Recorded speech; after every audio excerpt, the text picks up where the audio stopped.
everybody. Thanks again for coming. We're going to, the sheets that you have in front of you, we're going to do a little bit out of order. The last page, if we just go to the back, is the Gemara that we left off with. So I kind of figured I'd put it on the back of these sources and pick it up, and then when we're done with that, we'll start at the front, which is kind of the next leg. So just to remind you of what we're up to, we had the first round, my couple of sentence synopsis of the first two meetings. So first we talked about diaspora, trying to kind of complicate the idea of diaspora from whatever our gut reaction is. I think that in our circles the gut reaction is diaspora is an aberration of what Jewish life is supposed to be, and Jewish life is really supposed to be sovereign life in Israel, which would make the existence of diaspora something again, A, aberration, but B, it has a negative kind of connotation. And what we want to do in the first round is to show both in terms of how, in terms of theology and just philosophically thinking about it, and then reality, it's a little bit more complex than that. There are thinkers who have found positive sides of the diaspora. The overwhelming, it's not even close, majority of Jewish history has been in diaspora. The Jewish people have been tremendously productive in the diaspora, and one of the things that we've contributed to world thinking is the possibility to be able to exist in a diaspora kind of setting, which says that there's something maybe more to it, or at least people who think there's more to it than that. That having been said, that was kind of a focus on just thinking about diaspora when we didn't have an alternative. Last week we tried to talk about when the alternatives exist. So when we've had two periods in history, one after Churban Bayit Rishon in the beginning of the restoration of Bayit Sheni, and the second, which is kind of long, but I think we have, our focus was on the Talmudic period, and that's what we're up to. So in terms of the return to Bayit Sheni, we noted that lots of scholars have kind of dug in Svarim of Tanakh to disclose different, the ways in which they give different voice to how to consider the return to Israel. Some who are very into it, and some who are less into it in different kinds of ways.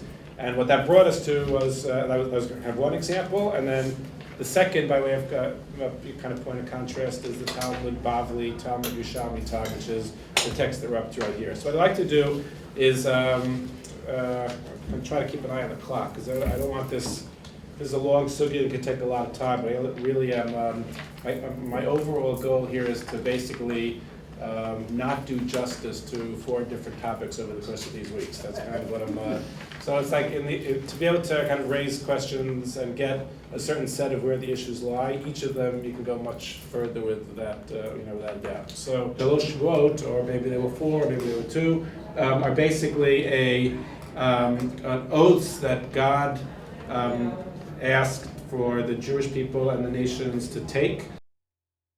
Is our obligation to not lo ya'alu b'choma, not to aggressively take over Eretz Yisrael, and the nation's obligation to make sure they treated us properly. So we are not going to tackle those 3 oaths with all of the different explanations of how to get around it and how it does or doesn't apply today.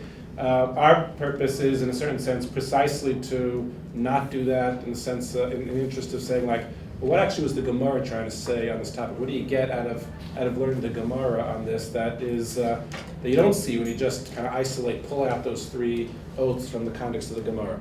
And what's first important to note is the broadest context, which is the Mishnah and the opening part of the Sugya, which is a totally championing the idea of moving to Israel kind of Mishnah, with all the legal implications, ramifications that come with it, which are exemplified by the one who doesn't want to move to Israel loses the financial. First of all, the Mishnah is pointing to a context where they know it gets complicated, but happens at that point. We all have, and I want to focus on it for a second because it's easy to have. We have all our idea. Like we're all Zionists. We all live here, almost all of us. But somehow like that works, and the reason why it works is because there's nothing forcing the issue for us in a really dramatic way. And this mission is saying, very nice, when it comes down to it, like who wins the court battle around this issue? And the Mishnah is saying, you have to move to Israel. And if you don't, you lose the money. Whichever spouse you are, you're the one that loses. Of understanding why the Mishnah, that matters. Like they could have put the sugya and these shalosh vod in different places. They put it over here.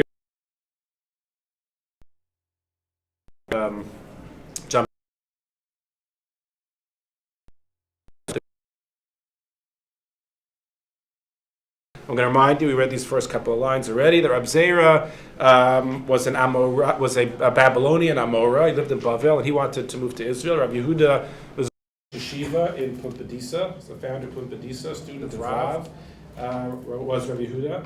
And Rabbi Zera became Mishtami Rabbi Yehuda. Rabbi Zera was trying to hide from, he was trying to avoid Rabbi Yehuda.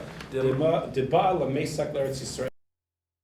Trying to avoid him was because he, Rabbi Zera, was wanted to make Aliyah, wanted to move to Israel, and from Kai see that he knew that Rabbi Yehuda was going to give him a hard time about it. Then Rabbi Yehuda, because Rabbi Yehuda says, "Kol ha'olim Bavel Eretz Yisrael over ba'aseh." Anybody who leaves Bavel, say, and then the pasuk is important. Shena Emar Bavela Yuva'u B'Shama Yihiu Ad Yom Pakti Otam Nu'um Hashem. That is the pasuk in Yirmiyahu, and the translation is Bavela Yuva'u. Yirmiyahu is prophesying that you will be brought to Bavel, B'Shama Yihiu, and you will remain there Ad Yom Pakti Otam until the day that I redeem you. Nu'um Hashem, so says God. So Rabbi Yehuda and striking about, well, I don't know, something striking. What's striking? Striking that he says it at all, obviously. What else about the his formulation? The Pakti is a strong reference going way, way back to Mitzrayim, and before Mitzrayim, in fact. It goes back to Sefer Bereshit. Right. And the Nu'um Hashem is that's like... It's a real thing. It's like there's no going against that. Over ba'aseh. What does that mean? What it means is there's a mitzvah aseh that you're violating when you move to Israel. What meaning? There's a mitzvah to move to Israel. You can't point to a pasuk in Chumash. It's complicated what the pasuk in Chumash is for that. But the mitzvah aseh is not a pasuk. Mitzvah aseh generally referred to as pasuk. It's very strong language, and it's surprising. Did Rabbi Yehuda make up this mitzvah? Where is this? It's a strong language and almost like presumptuous in a certain sense. Like it's a mitzvah aseh to do that. I don't know, but okay, we'll note that. Fine. But and that's the end. Now I put that in bold and left the rest out because the tendency when you read a Gemara is to think that the back and forth, there's a whole back and forth. If you just look at the next lines without understanding the word, you say, Rabbi Yehuda, Rab Zera, Rabbi Yehuda, Rab Zera, Rabbi Yehuda, Rab Zera, Rabbi Yehuda. There's a back and forth that takes place. I want to point out before it starts that there's no Amar Le Rab Zera and no Amar Le Rabbi Yehuda. And when you read it, it's very important. There's no, what would the Amar Le, was Amar Le mean? He said to him. Now, when the Gemara and makes all the difference in the world when you read a Gemara, whether you pay attention, paying attention to that, because what that means is the exchange between Rabbi Zera and Rabbi Yehuda is what's in bold. Everything that happens after that is the Gemara's discussion about that, and we'll see that that's actually going to make a difference. And so it says Rabbi Zera in the next line. That's the Gemara saying, okay, well, what does Rabbi Zera have to say? I mean, like when you just read the story, so what should be your conclusion? Well, that's because you like Rabbi Yehuda. Because why? Rabbi Zera has to listen to Rabbi Yehuda. We like Rabbi Yehuda a lot. Rabbi Zera thought you can go, and Rabbi Yehuda thought you can't go. So first of all, Rabbi Yehuda is the Rosh Hashiva. Second of all, he brought at least an asmachta, if not. Okay, so right. Following that line, so the Gemara says the Rabbi Zera. So what can he say? What we should just note: did Rabbi Zera move to Israel or not? Yes. Rabbi Zera moved to Israel, and he, as I mentioned last week, he wanted to forget all the Torah he learned in Bavel. He wanted to move to Israel, and he did move to Israel. So actually, in reality, Rabbi Zera moved. Rabbi Zera was usher to move, and so the Gemara is saying, well, Now imagine us, right? Meaning us, meaning the Gemara is us. It's like you say, well, Zera went, Yehuda says, us to go. What do you do with that? So Gemara says Rabbi Zera. So he says Rabbi Zera, it's Hahu b'klei sharei ktiv. Well, if you read the pasuk carefully, Yirmiyahu is not talking about people. What is it that Bavel Yuva, and again, if you were spending more time, you should look through the parak, we're not going to do that now. But Bavel Yuva'u, out of context, we think it means that the people are going to be brought. In context, it's clear that it's not the people are going to be brought, it's the Kalim of the Beit HaMikdash that are going to be brought. So what would Rabbi Zera say to Rabbi Yehuda's Isur? So first of all, the Gemara doesn't say Rabbi Zera has no right to have his own opinion. The Gemara seems to think Rabbi Zera has the right to his own opinion. Just what is his opinion? So the Gemara says Rabbi Zera said that pasuk is talking about Klisharis. People can go back, but the Klisharis can't go back. That's the machlokas. So a couple of eyebrows raised. Did the Klisharid really end up in Bava? Yeah, that's psukim. Yeah, psukim are explicit that they brought the Klisharis to Bava. Okay, so you have that machlokas. We'll whether you like it or I'm not going to dig too much right now. Let's go on. What is the Yirmiyahu context that it's Yirmiyahu Yirmiyahu is saying when he's predicting the Churban Beit HaMikdash, so he predicts it by saying the Kalim of the Beit HaMikdash is going to be taken. Now, you want to save the temple, the Kalim are going to be taken there, and they're going to stay there until I decide that it's time to come back. Is that what Yirmiyahu is referring to? Yeah. Yeah, that's pshat. I mean, you'll try. I mean, that's not a maneuver. That's Right. clear the context. So the machlokas So does that knock out Rabbi Yehuda? or people? What's Rabbi Yehuda's response? No, not in the Gemara. Actually, that's true. What should Rabbi Yehuda's response be? Make a comment. Yeah, it's like it's a metaphor, right? You understand the idea, right? It's a metaphor. And that actually should be his response. That's not what the Gemara does. The Gemara does something else. Rabbi Yehuda, that's actually a good point. The pasuk's only talking about that. So what was Rabbi Yehuda thinking? But maybe there's a more fundamental argument, which is the value of life in Eretz Yisrael without the Beit HaMikdash. But Zera is saying there's value to that, and Rabbi Yehuda is perhaps saying there is no value to that. Yeah, I mean, what I would, that's fair, right? So that's kind of moving in a, nothing, that's fair. Let's see if that's how you interpret the next line in that way. What do you see that's what you Didn't we say? talk about the fact that you're supposed to go back to Eretz Yisrael when the time is right? Yeah. At some point we mentioned that. Yeah, the pasuk I says mean, you that. mentioned it, and I don't remember what it was, but, so maybe that could be, Well- connect the dots to that. Well, that's what the Gemara essentially does. But I'm curious as to what you feel about it. Gemara says Rabbi Yehuda. So just remember for a second, what does it mean? Like, what's the question when it says Rabbi Yehuda? How would he answer Rav Zera? Meaning, the problem now is the pasuk. He's right. The pasuk's not talking about what you claimed he was talking about. So the Gemara says Ktiv Krachrina. There's another pasuk. What's the other pasuk? Hishpati etchem not yishar mitzvoto ba'ayelot hasadeh.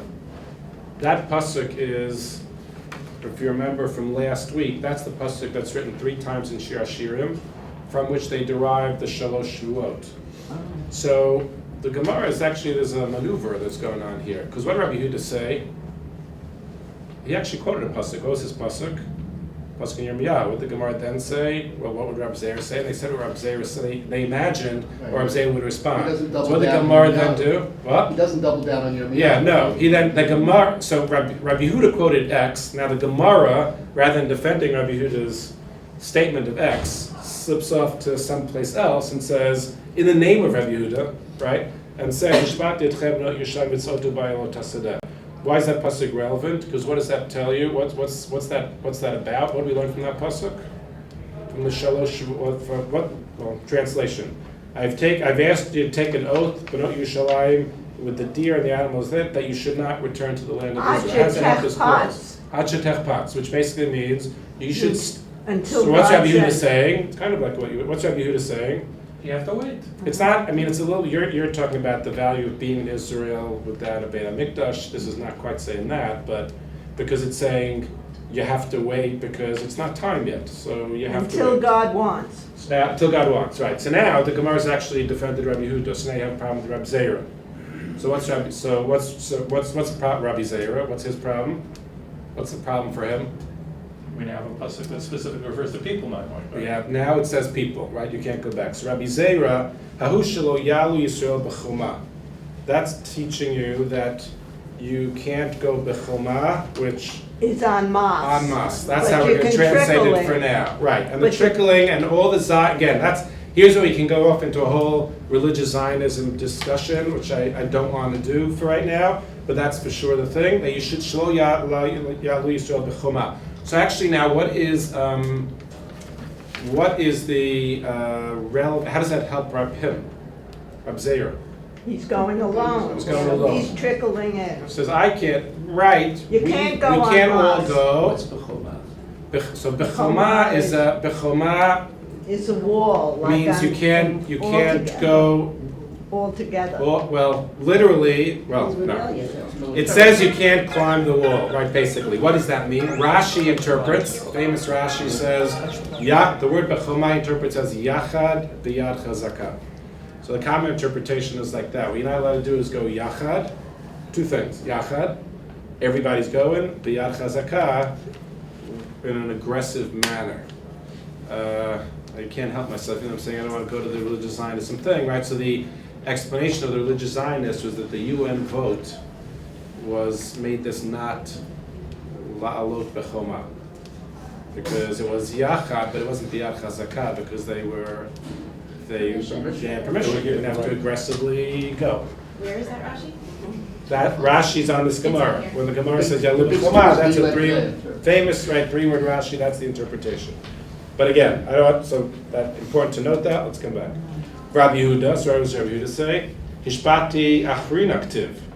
Okay, you realize that pasuk is there 3 times. So if you want to say that the first pasuk is there for masses, what's the second pasuk there for? You're following this back and forth? Rabbi Zera. We actually use all 3 psukim for the following. Amar, shalosh shvot halalu lama. What do you have 3 shvuot? And this is the famous text. Achat shlo yalu Yisrael b'choma, that they shouldn't go up aggressively. V'achat sheyishbiya HaKadosh Baruch Hu et Yisrael shelo yimadu b'mot ha'olam. And one that HaKadosh Baruch Hu asked the Jews to take an oath that they won't rebel against their host nations. And one, an oath to the non-Jewish hosts that they should not be mishabed b'nei Yisrael too much. Those are the 3 oaths. So can we still follow this here? So why is Rabbi Zera winning right now? Because what does Rabbi Zera say? You're not allowed to. So what are the things I took care of all the psukim, Rabbi Zera says, and I'm okay. Because one's about Klei Mikdash, the 3 psukim in Shir Hashirim are about things that have to do with national politics. Doesn't have to do with me. And I'm allowed to go. Rabbi Yehuda says, I'm not done with it yet. Im ta'iru, im ta'oru ktiv. It says 2 things. Im ta'iru, im ta'oru. So the im ta'iru is all that national stuff. What's the im ta'oru? All the individual stuff. Rabbi Zera, mi baile. I actually want to stop here tonight. I mean, you can read the rest of it. The Gemara's maneuver actually is really very important. It's very significant here. What did Rabbi Zera and Rabbi Yehuda argue about? Like just on the face of it, when you read it, what did Rabbi Zera and Rabbi Yehuda argue? Gemara actually accomplished something with its maneuver. What's the machlokes in Rabbi Zera and Rabbi Yehuda as a standalone? Can an individual, Well, you already incorporated the rest of it. Make Aliyah. The Gemara is actually trying to make that point. Meaning, without that, you don't necessarily have that point, right? Is there any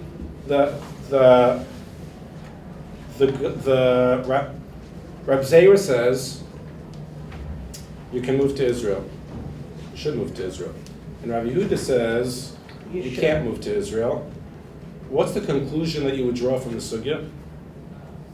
After all, it's back and forth, and after it kind of slips off into the other There's pasuk. tension about it. There's clearly a tension. Yes, but you can conclude a little bit more than that. Rabbi Zera and Rabbi Yehuda, according to the give and take of the Gemara, which is not clear from the exchange between Rabbi Zera and Rabbi Yehuda, but it is clear from the give and take of the Gemara, Rabbi Zera and Rabbi Yehuda agree on something. Individual aliyah is okay, mass aliyah not okay? Well, they don't agree about individual aliyah being okay. But They they do do agree agree that that mass mass aliyah is not okay. Okay. So in other words, what the Gemara has done by this shift, right, is put into the mouths of Rabbi Zera and Rabbi Yehuda, kind of broaden the picture. Rabbi Zera wanted to go, Rabbi Yehuda said you're not allowed to go. The Gemara says, through all of its back and forth in a word, what did they debate?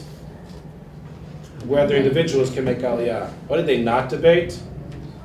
As a community, you can't, you can't make aliyah. Now, you have to stay. Just watching this progress a little bit further in the Gemara, again, I'm following Jeff Rubenstein's pointing out the biographies of the two people. Do you see the various people? If you just look at the bolds, you'll see that Rabbi Elazar and Rabbi Elazar comes up 3 times. Rabbi Elazar comes up 3 times coming up, and then you have 2 more Rabbi Yehudas. So in this Gemara, you basically have Rabbi Zera once, Rabbi Yehuda a bunch of times, Rabbi Elazar a bunch of times. A little biography is important, just in terms of, I bet you'll never guess, right? You have to read what they say first before you can never guess.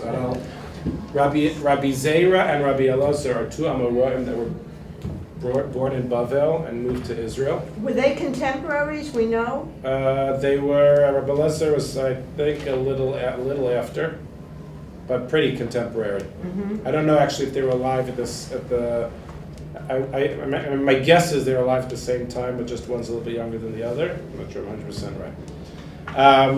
So let's look at Rabbi Elazar. I'm Rabbi Elazar. I'm Rabbi Kadosh Baruch Hu Yisrael. That's not what I want to do. I want to do the next Rabbi Elazar. I'm Rabbi Elazar. Kol Adar Beretz Yisrael Sharui Below Avon. Everybody who lives in Israel, you dwell without sin. Shena Amar.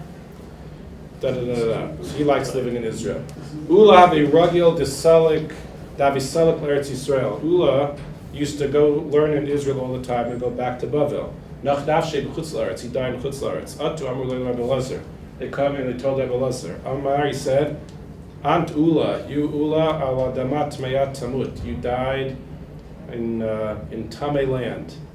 Poor you. You should have moved. Amrulo Aronoba. He said, well, he's going to have his levaya in Israel. Amar lahem, he said, Eina dome kol tato mechayim l'kol tato la'chamisa. There's no comparison. Somebody who lives in Israel and somebody who is buried in Israel. It's not the same thing. And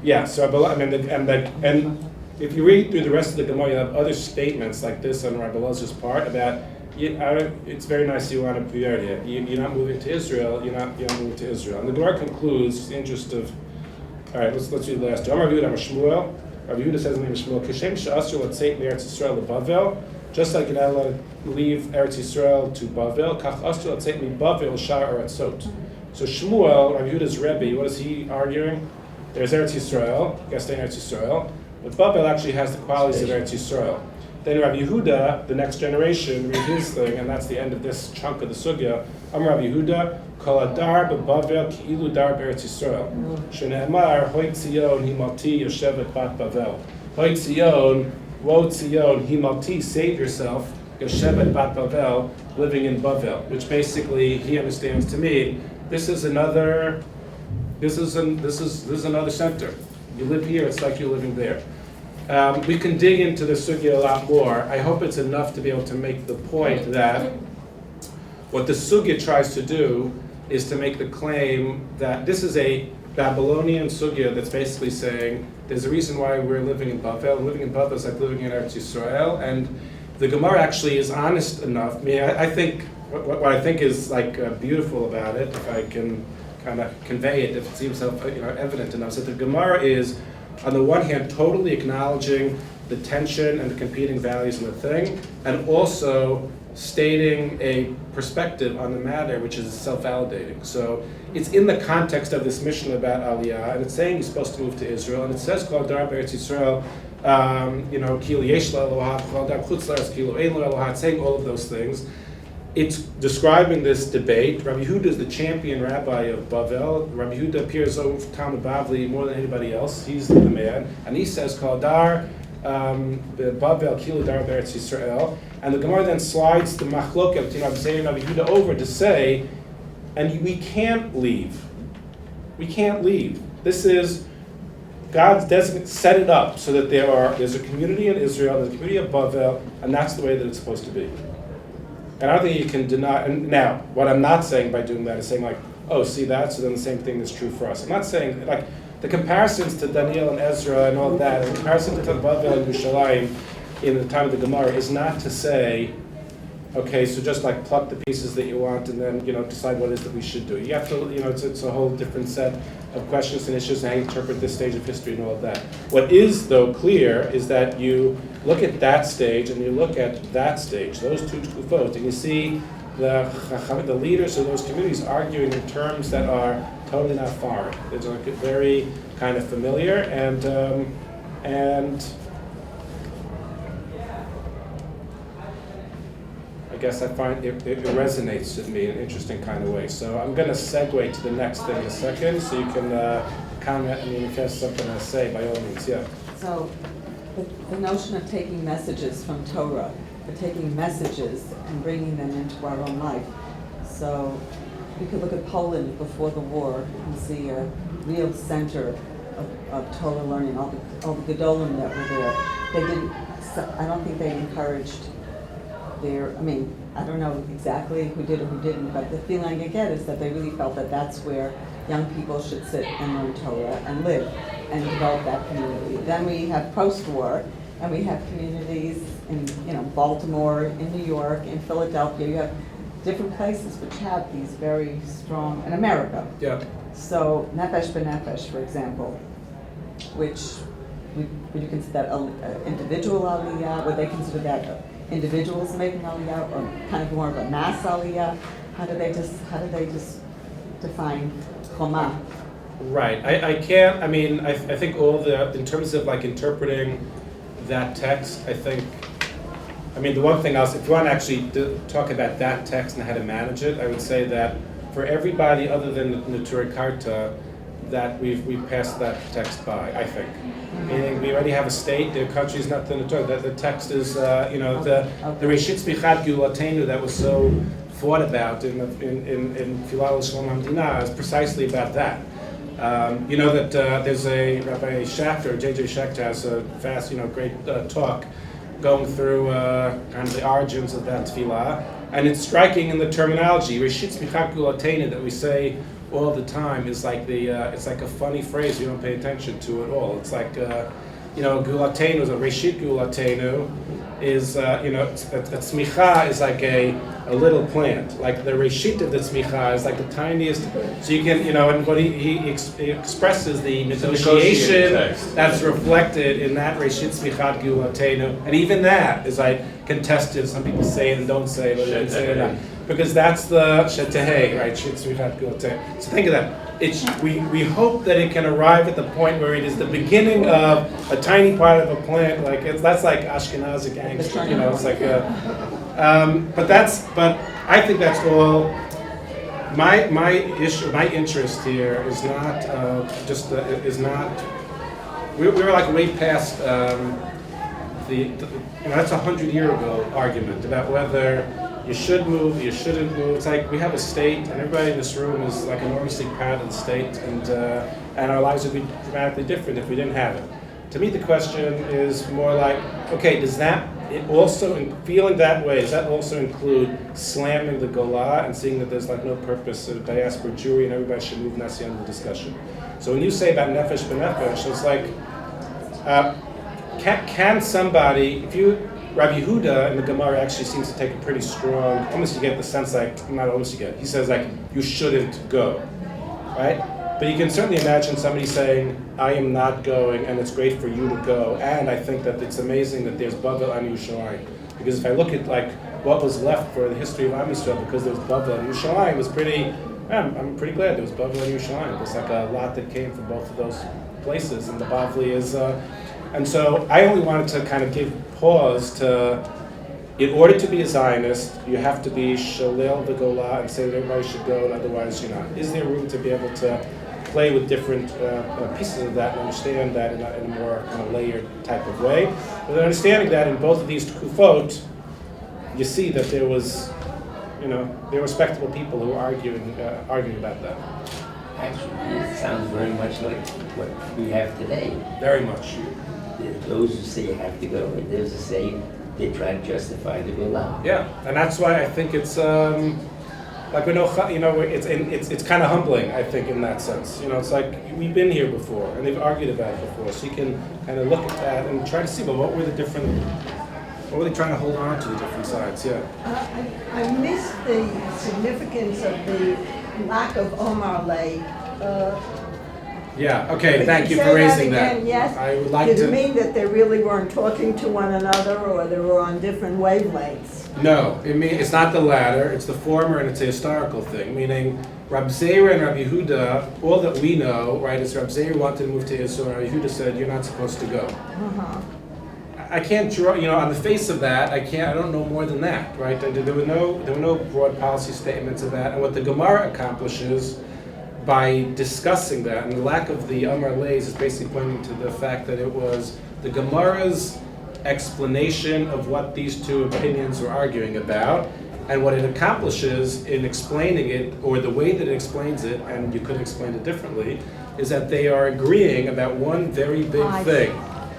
Bavel had to stay. That's not what they were arguing about.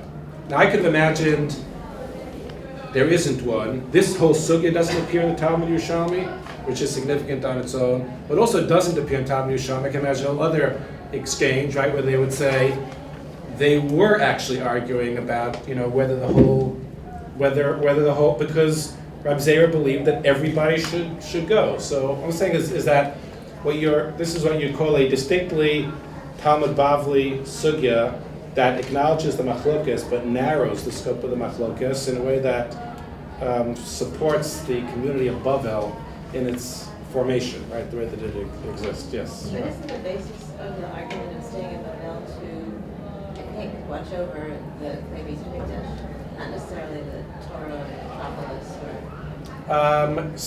or? Well, two things I'd say. One is that from the pasuk that the Gemara shifts to, is shifting away from Klei Beit HaMikdash altogether and saying you're supposed to stay there until I tell you it's time to leave. And that's part of what's accomplished by moving away. The Gemara moves away from the Yirmiyahu pasuk to a Shir Shirim pasuk. And two, if you read through Talmud Bavli, you'll find over and over that they see Bavel is considered by the Bavliim as superior in terms of genealogy and Yuchsin and Talmud Torah, and they think they're better than the Eretz Yisrael. You need a bunch of others to do that, but there are tensions that are clear and that continue past the time. There's a tension there. Yes. According to Rabbi Zera, what's the point of going to Israel in the middle of the Homa? Yeah. Like, is it just individual fulfillment? Is there some national? You said Rabbi Zera thinks that's- everyone should go, but you were saying he agrees that. I didn't say. I'm saying you could say. It's not clear what he Right, thinks. but they can't go en masse. So, is there just some kind of significance to having some Jews in Israel? Well, I only want to state, and again, I think this is a set of sources of its own, that we naturally tend to lump together different things that don't necessarily have to go together, like the idea of living in Israel, the idea of having a community of people in Israel, the idea of having sovereignty over Israel. Those are three different things, and I can have opinions about one and I have different opinions about the other. That also is part of what I'm trying to achieve here. I mentioned the first time that I'm not going to go through, but it's certainly reason to believe that the Rambam and the Ramban had some kind of debate about the level of, like, what's the nature. We talk about Yishuv Eretz Yisrael. It's not clear whether Yishuv Eretz Yisrael means, we certainly think it means that we should live there. We kind of also certainly think it means that we should have sovereignty over Israel. You can live in Israel without having sovereignty over Israel, so did you not fulfill the mitzvah? So I think we actually, yes, of course you fulfill the mitzvah, you live in Israel. So is there another mitzvah that's talking about sovereignty? Is that a different mitzvah? Is that, there are debates about it. It's not so clear, which is actually a perfect segue to the next thing, which from the time I see I'm going to end up running to the same problem as last time, but let's try to start. This is again a gear shift. So this is a little bit about kind of the role of to what degree, or is it clear singularly that sovereignty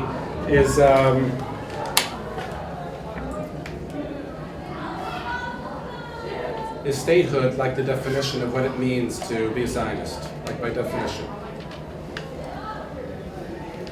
Could you rephrase the question? Rephrase or say it again? I said, in order to be, well, the way I'll rephrase it is, in order to be a Zionist, do you have to believe that the only way that that's manifest, or that's manifest specifically in statehood, or in order to be a religious Zionist, do you have to believe that the only way that's manifest is statehood, or in order to really appreciate Eretz Yisrael, do you have to believe that the only way that that's manifest is through the state? And that's going to have kind of ramifications about how you think about diaspora Jewry, Jews kind of outside of Israel. This is not a question of, okay, what we're going to do here is a little bit of a throwback. We're going to go back in between. So again, I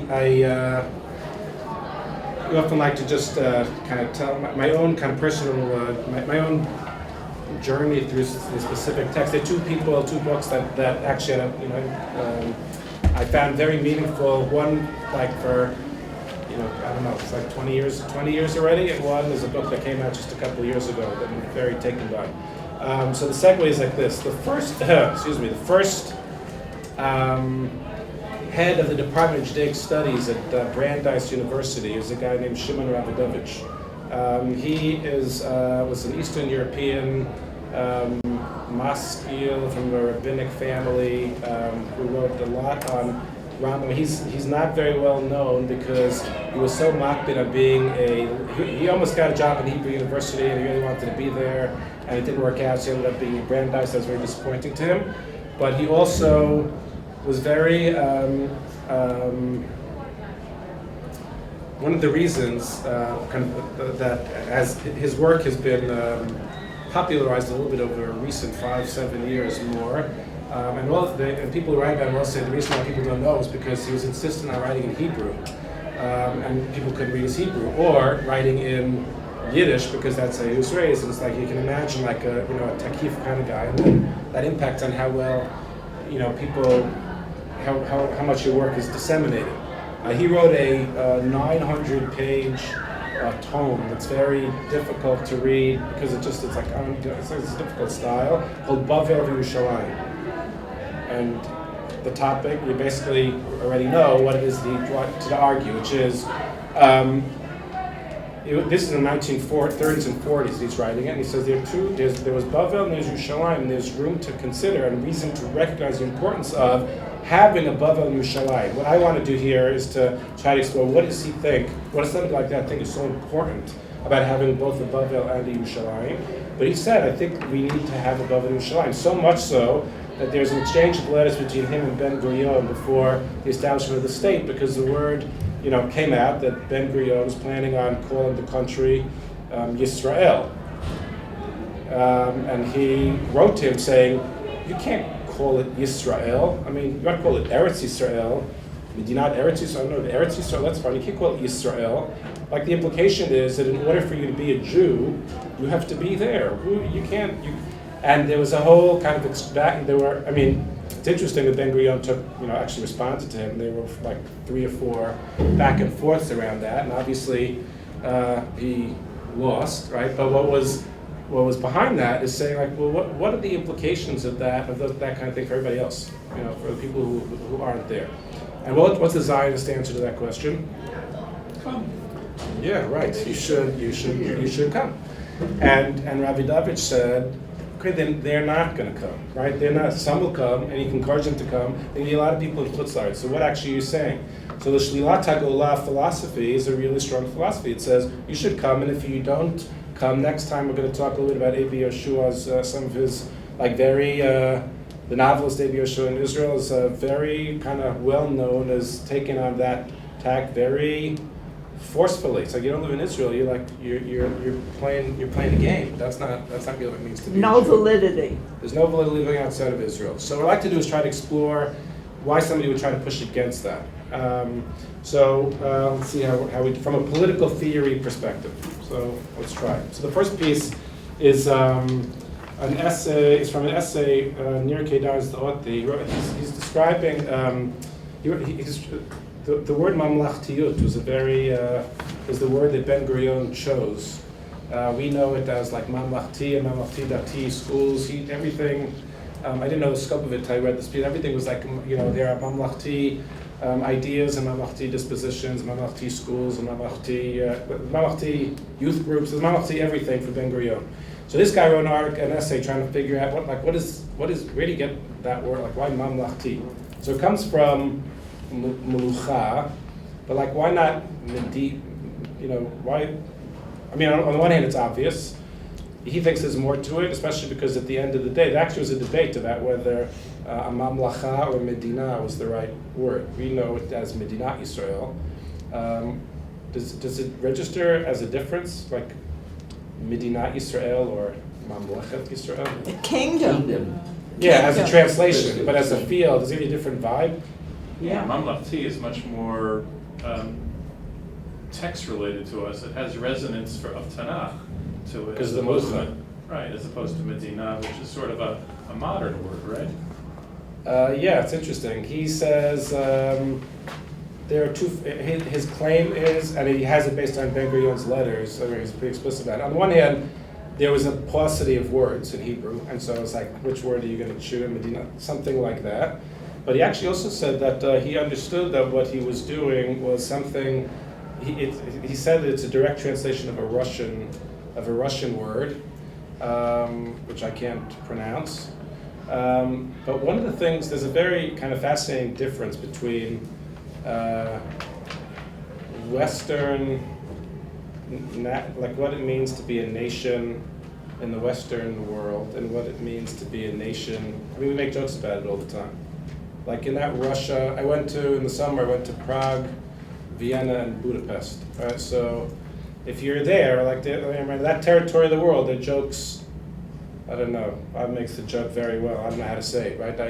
I lived in, he lists 8 countries that he lived in, and he never moved, because if you're living in that particular area, you can live in 8 countries without moving, right? It's always, now we joke about that, but it actually raises a really, I find it like a totally fascinating question about the idea of a nation. Like, what do we assume a nation is?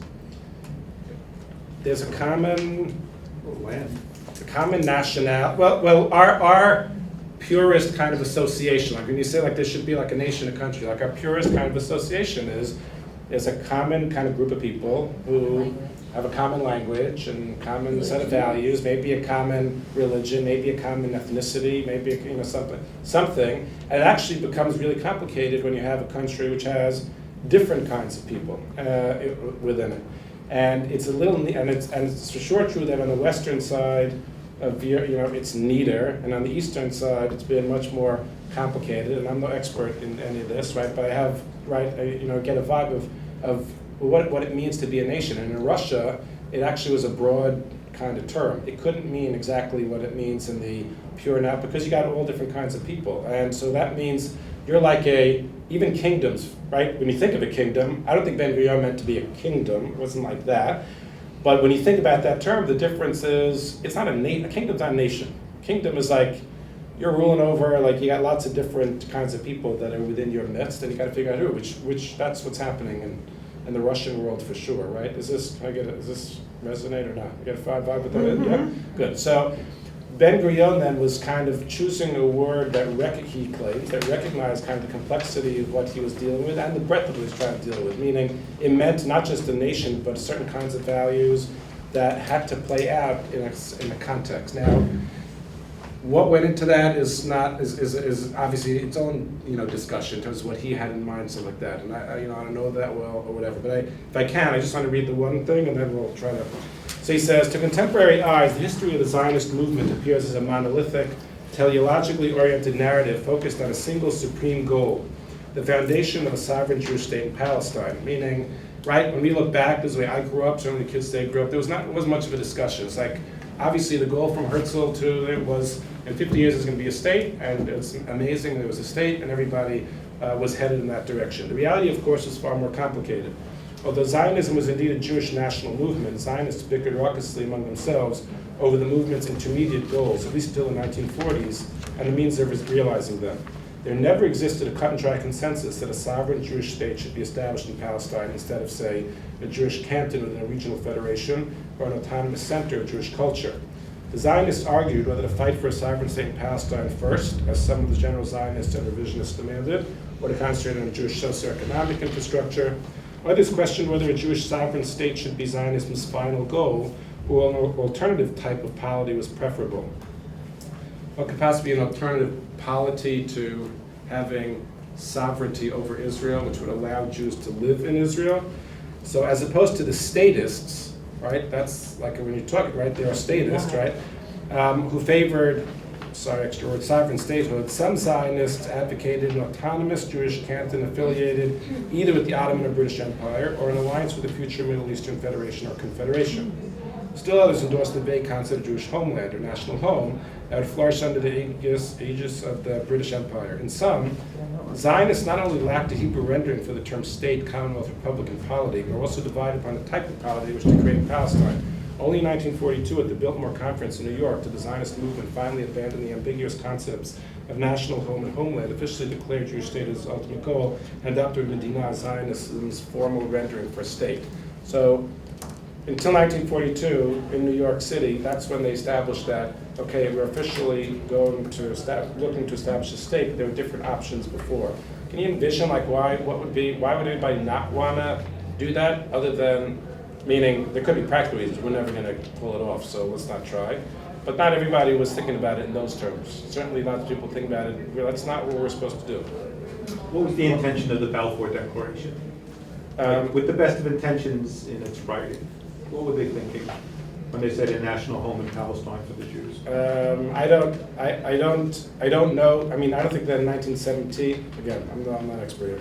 I don't think that in 1917 the British were assuming that they were going to be leaving anytime soon, and still were willing to say that.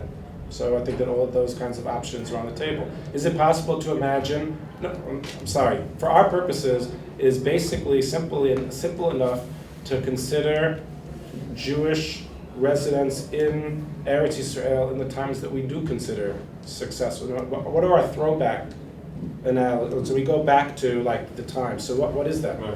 So Bayit Rishon, there was sovereignty. Bayit Sheni, there wasn't sovereignty. What did they how did they live at? It's Bayit Sheni, but how did they live? They lived under Persian rule, but had the ability to live under Persian rule. Then under Greek rule, and then there was self-rule under, there was, right, and then there was the same thing, there was, during Chashmonaim, what's the Chashmonaim about? It's like that we had real sovereignty for that period of time, till the Romans, and then it got complicated, then we didn't have it again, and then ultimately it got destroyed. And still there were Jews living in Israel, sometimes okay, sometimes very painfully in Rome, right, and under Roman rule, but still living in that kind of setup. So our single-minded, and again, this is not, I feel like every half hour or so I have to say, like I'm very, right, the gift of independent state of Israel, right, that's not in question here. But Jews have been able to live in Israel in different kinds of ways. And what were people considering when they were saying maybe not? Maybe it's not, maybe having this sovereignty, having that state is not the goal. Yeah. And a lot of people in the university that wanted to buy national. So that which is rooted in, right? I mean, there are a couple of core problems, but one core problem is kind of a recognition that there are going to be other people who are living here. What is that going to be? How's that going to work? Yeah. Yes. I think some of the desire for a homeland was more based on the political reality of in between World War I and World War II. There are a lot of national minorities who were living in the country that wasn't their identity. There were like ethnic Germans living in France. There were people in what used to be called Yugoslavia, from 10 different ethnicities and groups. And as the Ottoman Empire and the Austro-Hungarian Empire fell apart, European powers said we have to do something with all these little groups of people who don't fit in. I think the Jewish issue kind of fell under that category as well. Yeah. Yes, and I think the direction that we'd like to go is the Jewish issue is actually the paradigm. The Jewish issue at the time, Jews were the paradigm of that kind of category. Meaning all the other people, right? They're like the Jews who have lived their whole history in that kind of setting. And that that thing is the question that I want, would like for us to spend a little bit of time on, or kind of not forget in this conversation. Meaning, a big part of diaspora, whatever we've been talking about so far as a diaspora experiment, has entailed, our existence is rooted in what our interaction with host countries in which we did not exactly match what that was like. And that's like a very important kind of point of focus. Maybe I'll just leave that sentence hanging as a transition and go to the next thing. Because what it points to is, what's the idea of a nation's, well, the next thing says, a nation and a state, or the nation state? Let's try to start with the first, the A and B are two kind of versions. And if I'm not being clear, then please stop me. It says, theories of nationalism that assume a congruence between the two. This, by the way, sorry, is from the other book that's more recent. I give it credit, the next 3 paragraphs. And I'm giving you chunks, actually, just because I should give you short quotes, but if I think it's good to see more of what the person's writing, get a feel for his writing. But on the top of the second of page 2, it just quotes a book by Noam Pianko called Zionism, The Roads Not Taken. Noam Pianko wrote a book exploring the thought of 3 people, Shimon Ravidovich, who I mentioned, Mordechai Kaplan, who is known for his Reconstructionist thing, but a lot of that, his Zionist thought, is totally relevant to this topic and very relevant to his, he's kind of known here, but the way he thought about Zionism was really important, at least as reflected in this book. And Hans Kohn, who's also a Zionist political theorist who then moved to the United States and the story of his own. So he explores kind of these 3 thinkers. So let's go. Back on page 1. Theories of nationalism that assume a congruence between the 2 terms overshadow efforts by scholars committed to disarticulating notions of nation and state. What that means in a simple sentence is that nation and state, is a nation and a state the same thing? He's saying no. You say no, right? Well, so just to kind of ponder the question, right? I think it's probably safe for us all to say that we mush those things together when we talk about it, unless we've been trained, right? To think about them precisely. Or when we think about a nation and a state, you think about it as the same thing. And A and B is basically going to be a debate between political thinkers about whether a nation and a state should be seen as the same or not. And the more conventional way of thinking about it is that's the same thing. What is this? What is a nation? A nation is a group of people with those commonalities I mentioned before that are interested in and have a right to self-governance. Not just nation, also religion. So that's a third. That's so I didn't even want to. I kind of reference it a drop, right? But that's a third thing yet, right? There's and what's a nation, a state, and a religion, and how do all those things kind of blend together? I'm going to leave the religion out for the moment, even though it's like for sure relevant, right? So it says, next sentence, the historian Ernst Gellner has exemplified this tendency with his claim that nationalism is primarily a political principle, which holds the political and the national unit should be congruent. Although scholarship on nationalism has spawned diverse ways of thinking about the nature of nationality, the literature tends to share Gellner's basic assumption, namely that statehood remains an essential component of national identity, either as the spark leading to the construction of national culture or as a reflection of national aspirations. Which is the chicken, which is the egg, is a good question, but a nation and a state are the same things. Were people, yeah, go ahead. Does it follow from that, like, it seems like if nation and state are the whole thing, the whole idea of a diaspora is kind of not possible. Yes. I mean, well, let's flesh that out a little bit more. What are the options then? If that's true, then what are the options? Like, as a Jew living, whatever little knowledge we have of more or less knowledge you have of Jewish history, so think about that definition of nationhood and think about it as a Jew. What are your options living in a country? Assimilate or? Yeah, either you have to assimilate. You understand how, I mean, you start to get a vibe of the way that nationalism, and frankly even enlightened nationalism, can be oppressive to minorities who can't do their thing. Immediately what comes to mind is, in French, the source of all enlightenment, right? So the idea of what it means to be enlightened in that what it means to be part of the nation in that setting is you don't wear your yarmulke, you don't wear your hijab in the context of whatever national thing that's happening, because that's the definition of a nation. You're part of this thing. So it could be that we've made some progress in terms of being able to allow people to live within, in the, let's say, 1800s in France, whatever, or even in the 2000s. Right? There's progress, right? But still, there's certain expectations that you're supposed to do what everybody is doing. This is a nation state, and those are two That's why the Jews choices. have been successful in France in the past 40 years, as opposed to a lot of the Muslims who refuse to assimilate, who refuse to be called Well, French name as opposed to Mohammed. So without our, if you can think of that statement, and I mean, I don't know, kind of flip the terms, right? And imagine that the Muslim community did assimilate, and the Jews all wanted to walk around with kapatas and bekishes and whatever, and couldn't be successful there. We'd be pretty angry about that. So, like, what do you mean? And you say America. Because we're here, so we say this. I mean, as a French Jew who's used to, who's grown up with, who fought, a father was Freimel, but outside you're Maurice, because nobody's going to come and you're not going to be a successful dentist as Freimel. You learn to assimilate, and you learn that it's okay. You have to assimilate a little bit here. You can't. You're a Jew. You gotta wear it. Yeah. So, well, I'm trying to dig at. I mean, that's exactly the dynamic that I'm trying to to expose here, right? And the idea of the nation state. I mean, actually, it raises the question about what America is. As America is different in exactly that way, and that's what I want to get to. And I'm gonna ask. Can I take maybe 5 minutes or so? Is that gonna be okay? Extra? I'm close to the. My time is almost up, but let's do B. I want to try to finish it. B is a different way of thinking about it. It says, bottom page 1, a nation, the historian Seton Watson wrote in 1977, is a community of people whose members are bound together by a sense of solidarity, a common culture, and national consciousness. Nothing political in that statement. A nation is people who are bound together by common values, practices, a language, ethnicity maybe.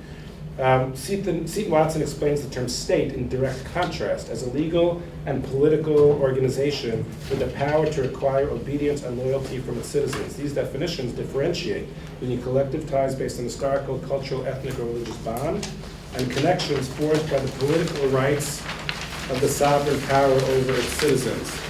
An enduring bias in theories of Western liberalism and modernization nourishes this presumed clash.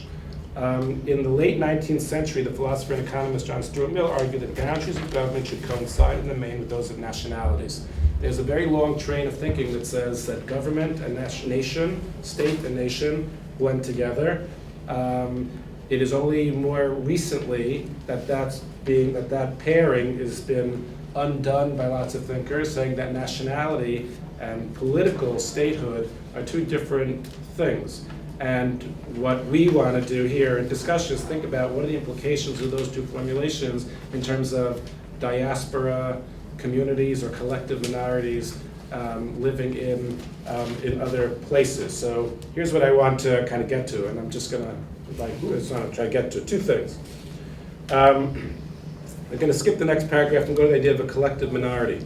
It's one thing to say that you live in a country where, as an individual, you have a right to do whatever it is that you want to do because they're going to recognize individual rights, and it depends on how much you're going to mix in. The argument in this, and there's, as I am discovering, an enormous literature, diaspora literature. And it's pretty fascinating because now the Jews have, there's also enormous literature about how the Jews shouldn't be thrown out of Jews have been thrown out of the diaspora literature also. It's like when they talk about diasporas, Jews used to be the model diaspora, now they're thrown out from, it's like, no, you can't talk about the Jews anymore because, well, two reasons. First, because, we're white, we've already, we've made it, so that, and because of Israel, we're not diaspora anymore. Actually, we've flipped sides in the whole set of literature, in the diaspora, this is the case. In the diaspora literature is all very left-leaning, almost by definition. You're thinking about like the minorities, individuals, stuff like that. And the diaspora literature sees most people, unless you're pushing back, see Israel as on the other end of that now. And that's like, I draws two reactions. One is like, how can you say that? And the second is like, how can it be that we're in the position that people can say that, right? And I'm not That's not I'm not talking about Israeli policy, whatever, and stuff like that. I'm saying it's just remarkable simply on that front. At any rate, what's the idea of a collective minority? The idea of a collective minority is that minorities as a group, do minorities as a group, should they have rights in a country which is, as a nation, so to speak, if nation and state are combined somewhat, should collective minorities have rights of their own to do their own thing within that country, or not? That's the question of a collective minority. So my personal association is that in Poland, my grandfather was I never understood, it took me like, only until recently to understand. My father would always say, my grandfather was the rabbi of the largest shul in Lodz, and so he was the official rabbi from the government in Lodz, and he was a member of the Polish parliament. I was like, it was just something like, it obviously was a real parliament, because if my grandfather's a member of the parliament, not against my grandfather, he was a rabbi, how can he? And only much later that I came to understand that Poland between the wars was remarkable in that way, because of the way that the geography were and all the kind of lumping together of all these. He said it's going to be a parliament, the Senate was going to be a parliament of collective minorities that all had powers within the context of the government. That's a totally different model than having a government which is in charge of all of those things. So, I'm going to just kind of skip to the end. Let's go to Zionism and American multiculturalism. The argument of what this, of what's being made here is I think a kind of fascinating thing. And I would start by saying that, do you know the term? There's a term called the melting pot. So America was supposed to become the melting pot. And America did not become a melting pot because instead a different word took over, which is multiculturalism. Multiculturalism took over the melting pot. Who came up with that? Horace Callan came up with the multiculturalism idea in Essay Zero in 1910, 1920. Protestant, Catholic, and Jew kind of predates that. He talked about a salad bowl. A salad bowl. Instead of a melting pot. Yeah, right. That's. You Herbert? Was that him? Who did that? Who said that? Herbert. I forget his first name. Yeah, Protestant, Catholic, and Jew. That was like in the 50s. Who was this that? This is in the 10s and 20s. Horace Callan. Will Herbert. That's also later. This is before that. Before Will Herbert. This is. It took a long time for it to actually catch on as a term. We associate multiculturalism as a much more recent kind of term. But it was in the 10s and 20s that he wrote about it, and there is, I can't remember the non-Jewish, there is also another guy, I can't remember his name. The argument though, and here's very interesting, is that American Zionists actually had, maybe not, American Zionists is one of the things that Mordechai Kaplan argued for a lot also. As a Zionist, they argued for a multicultural idea in America. And it was the same argument. So if this is communicable, right? If this is going to make sense. What does it mean to be a Zionist who is interested in multiculturalism in America? Basically what it's saying is, what I'm arguing for is Jews have brought a certain message to the world over the thousands of years of its diaspora, which is you have to be able to live as a human being, as a collective minority that does different things amongst a nation that might be thinking other things. That's actually a message that the Jew, they argue, that's a mess, not they argue, it's the first, when people write about why people hate the Jews, there's a lot of literature like that, because Jews always have to be different, they always have to stand out, they always have to do and the argument that's being made here is that American Zionists believing the establishment of a state of Israel, or believing the establishment of a homeland in Israel, some of them very concerned actually about having a state in Israel, wanted to have a homeland in Israel where Jews would be able to, when you talk about Achad Ha'am and binationalism, Achad Ha'am didn't think like this, but part of the binationalism is the Jews should have a right to live in Israel. Jews should also have a right to live in America. And that's part of the same argument, because that's our homeland, and we're part of a nation. It has two parts to it.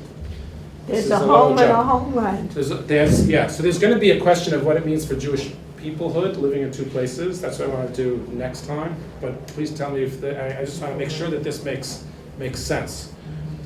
Zionism and American multiculturalism were very intertwined in the United States group of thinkers in the 90s between the wars. That's the argument of the book. And the argument of the book is that the United States was, he's not crediting the Jews with shifting America from a melting pot to multiculturalism alone. There are lots of things that make that happen. But he's arguing that American Zionists argued for shifting America from a melting pot to multiculturalism.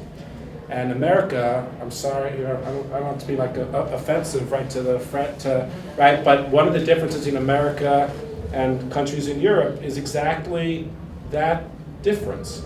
Is a nation, a state, nation, the same, is the idea of a nation state within which like minorities have to figure out how to maneuver within this nation state that has different values, or is it a nation, or nations can live within a state, because the purpose of a nation is to, the purpose of a state is to be able to allow, it might have an overarching national identity, but it has to allow individual collective identities to be able to flourish. And we say here, and this is where it really hits like a core for me, and where I think I really believe it strongly. It's like we say like America is a country, like for Jews, like no other country has ever been. The thing is that there's a way in which not just the Jews made that happen, but the willingness of people in America to think those Jewish thoughts in terms of establishing what this country should look like is what allowed for that to happen. Meaning the Jewish diaspora and the idea of allowing minorities to flourish within a country, America adopted that mode of thinking, and now it's right, enormously proud of the fact that that's the way it functions. It's like people can have their own collective identities here and be respected for it.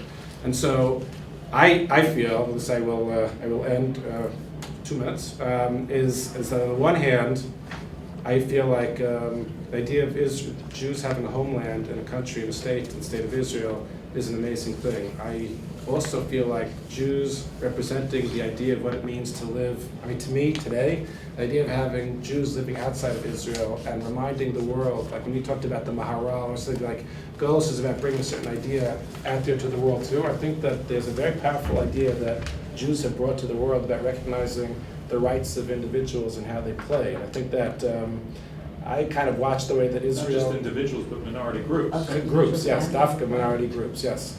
And it's interesting because the liberal Jew, it's like the 1960s liberal Jew is like a lot about the individual. There's like there are nuances there that need to be paid attention to. Like it's about groups and having their rights to identities. And I worry, a little bit about being able to hold on to both, unless you have people who are. I kind of feel like I start to feel about it like there are mutually kind of complementary forces here that make the Jewish people stronger by arguing for both of those things. Like my read on Jewish history, I mean, sorry for being so presumptuous, right? The way that I experience it now is Jews lived in Eretz Yisrael because that's what it's supposed to be, and Jews have lived in Golos for such a long time because they've taught the Orla Goyim message that they taught through a lot of suffering is a really important message, and part of the responsibility is for us to hold on to both of those messages and be able to figure out how to manage those. And I think that having these two communities think about those things off each other makes me very intrigued by Shimon Rabidovich's Bavel Yerushalayim thing. And I will just end by asking you to eyeball for a second the last 4 models at the bottom of the page, and you can read the source if you are on your own. But you can get a sense of kind of the idea of a center. There's shlilat, center and periphery, having 2 centers, Shliat Gola, people who are diasporists, as being kind of 4 very different ways of seeing the way that Jew and Israel and the Gola and diaspora should interact. And I'll kind of stop here and assume that we'll kind of pick it up right at this point and take the next one. We're not meeting next week, and hopefully 2 weeks from now, the 9th at the same time, 12 o'clock. Thank you.